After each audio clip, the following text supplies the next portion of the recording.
Hi everyone, it's been a little bit and today happens to be Sabbath and I'm not sure when I'm going to post this video, but I did want to share a visual that I received as I light a candle every Friday night at sunset and I invite God into my home, and I have a very vivid imagination. He gave it to me. He created me this way, as many of us do. We all have our strengths. Some people are really good with numbers. And so I'm visualizing him because that is the way that he is real to me. Because we are in a very limited body, we have to help our body. And when we say that we love Jesus, it's not enough just to say it. It's not enough just to know about him, but to really build a relationship with him. And I'm a really strong advocate, and I have to be very careful how I say this because I have offended pastors before. I will never say that you don't need church. I will never say that. But I will say that you cannot put any pastor, any spiritual leader above Jesus. You have to follow the words of him, of Jesus. And so that's what I do on the day of rest. And I still have my candle burning. Would you like to see it? Let me show you. And okay, so here it is. There's my candle. I always have fresh flowers. I love the lilies because they smell so good. And I love fragrances and I love beautiful smelly stuff. And there's a lot of candles that burn toxins, so then the lilies are perfect. So the visual that I had today, as I get really emotional many times when I have my conversations with him,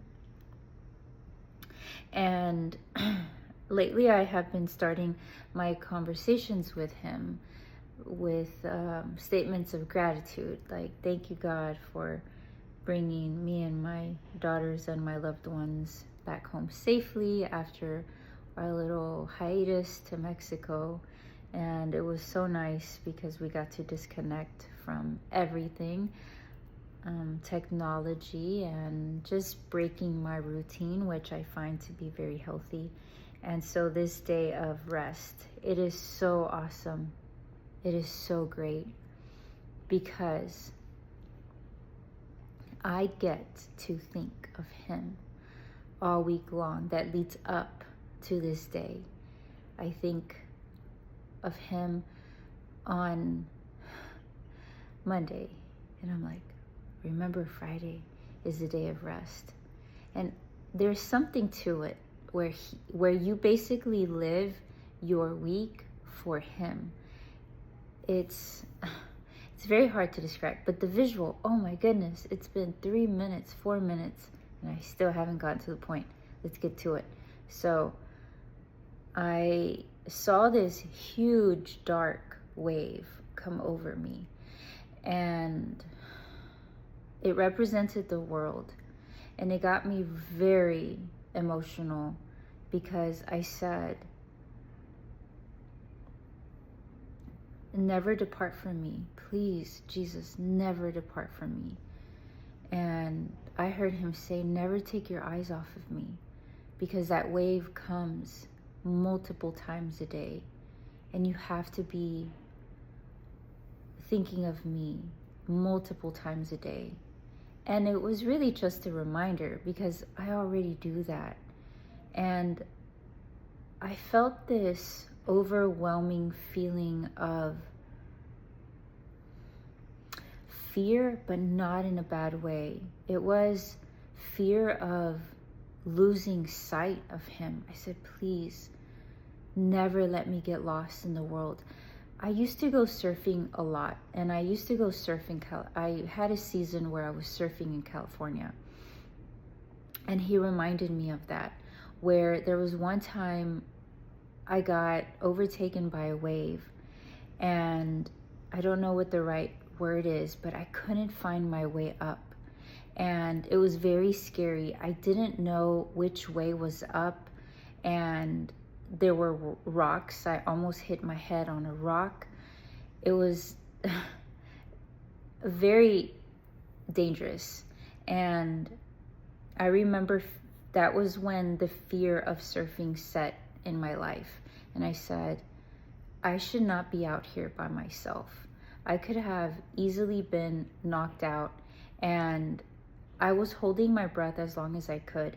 And thank God I surfaced up just enough, just in time for me to take a breath instead of swallowing water. And that's what it feels like when you get lost in the world. I was lost for so long, and I couldn't find my way out. And that's what we do, right? We dabble into stuff. We dabble into finding our way to the light. And often we can be taught wrong. And it doesn't mean that the people that teach us are bad. They're just lost themselves as well. And this is why I will always push everyone must read the word for themselves. You are your own sovereign power. You are your own leader. Don't look to other people to tell you what to do. I am so passionate about that. And let the word be the one to direct you.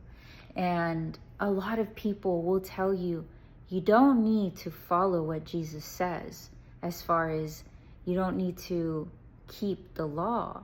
And it's all backwards and upside down in that aspect. Why wouldn't you keep the law that he placed? It's for our own good. Don't lie. Be a good person. Love God. Don't serve other gods. Rest. Actually honor that holy day, and things will go well for you. And people will say, you don't need to do that. Who are they even anyway? Are they Jesus? I don't think so. They're probably getting their information from someone that told them that they don't have to listen to what Jesus said. They only have to follow Jesus, and they only have to love him. But then they forget that what did Jesus say? If you love me, you will follow the law. And there's simple things, but people want to get away from it. I don't know why. It's so confusing. And also the Lord will say, many will say that they know me. Many will say that they love me. But at the end of the day, I'm going to say, I don't know who you are. And it's the people that don't follow the words of Jesus. They follow the words of their pastor. They follow the words of whatever it is that they desire. I don't need to do that because I don't want to. I don't need to honor my mother and my father because they betrayed me, and I don't have to forgive them because of who they are and what they did. It's so easy to make decisions based on our emotions and our feelings. But that is not the way. That is why it's hard to walk in the straight and narrow path, and not many will find it. And many will talk about God. They will go to church. They will perform healing. They will do all of these things, but they will still not follow what Jesus said. And that is why it says that he will not accept everybody. I have used this example before. It's as if you're married and you say, I love you, husband. And you tell me not to cheat on you, but just one time. You think you're breaking trust. You're not reliable. You're not trustworthy, is how I see it for myself. Okay? I'm not here to bring shame, condemnation. I'm just here to share what is true in my heart and what is right for me. That's it. And I will always push again for you to read the word for yourself, and don't just attend church and read the 5 passages that the pastor interprets himself, who's also a sinner, who's also struggling. Just because he's a pastor does not mean that he is loved more by Jesus, that he is respected more by Jesus. No, he's not. We all have the authority within our own life. So being caught up in the wave and being lost in the darkness was the visual that I received. And it was such a horrible feeling, like a nightmare that I could never wake up from. And when you do wake up from the nightmare of being lost in the world, and I know that many of you that are watching understand what I'm saying. You stopped listening to what other human beings are calling normal. I was around a group of human beings that saw the ways of the world, which I would define as normal. Women who lie, women who manipulate, women who are gold diggers, men who are not true to their woman because it's not seen as cool in their guy group. And people want to fit in. We are created to belong. Even in the Bible, there were tribes. We all are looking for our tribe. And you have to be careful who it is that you are choosing to be a companion with. And that could be the group of people that you hang out with. And you get to choose. You get to choose. Even gang members. Why? They know what they're doing is wrong. But why do they do it? Because they want to belong. They want to be part of something. And this is what I see churchgoers do all the time. They want to belong. They want to be part of a family, a spiritual family, which is beautiful and wonderful. And I agree with it. Yes, find your people. But who is the wolf of the pack? Is it you? Are you the wolf of your own pack? Or are you choosing another human being to follow and to bow down to and follow every single word that human is telling you, regardless of their title? It could be a mega church. It could be a tiny church. It doesn't matter. You get to choose who is the leader of your pack. And maybe it's just the way that I think. I will be a part of a group. I actually would love to find a group that understands what I'm saying, because I don't feel like, I know it's out there, but I just have always felt so different. I have always felt so different about church. Who is that person that is going to have power and authority over me? Why would I do that? The same thing with the Catholic Church. And please don't get offended when I say this. Please don't hear things that I'm not saying.